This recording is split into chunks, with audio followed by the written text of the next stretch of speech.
Sarebbero bastate con ogni probabilità una maschera e una bombola di ossigeno per evitare la tragica fine di Dritan Mekai, 43 anni, l'operaio di origini albanesi morto alla Corvezzo Winery di Cessalto. L'uomo invece, stando alla prima ricostruzione, non aveva nulla addosso quando è entrato nella cisterna dove a causa delle esalazioni è soffocato. A tradirlo forse la troppa esperienza e sicurezza acquisita in un lavoro che svolgeva nell'azienda di Via Palù dal 2004, da quando aveva poco più di 20 anni. Sotto shock l'intera comunità di Cessalto, dove Dritan era molto integrato e dove lascia la moglie e un bimbo di 11 anni, in queste ore abbracciati da parenti, vicini di casa e dal sindaco. Ho sentito invece l'azienda e appunto un grande smarrimento ho sentito da parte dei titolari che lo consideravano un fratello, un figlio.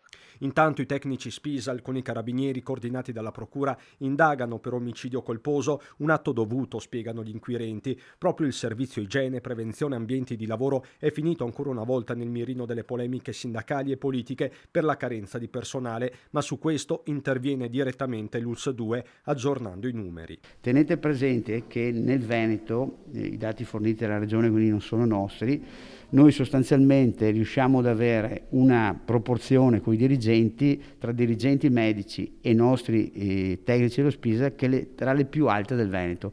Noi abbiamo alloggi tra tempi determinati che abbiamo preso e tempi indeterminati 30 tecnici dello Spisal.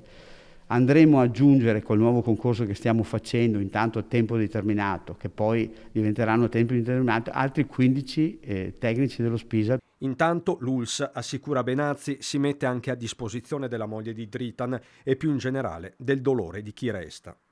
La signora, contatti pure la mia segreteria in direzione, contatti i nostri servizi, noi siamo a disposizione a fare un supporto psicologico alla signora, su questo non ci sono dubbi.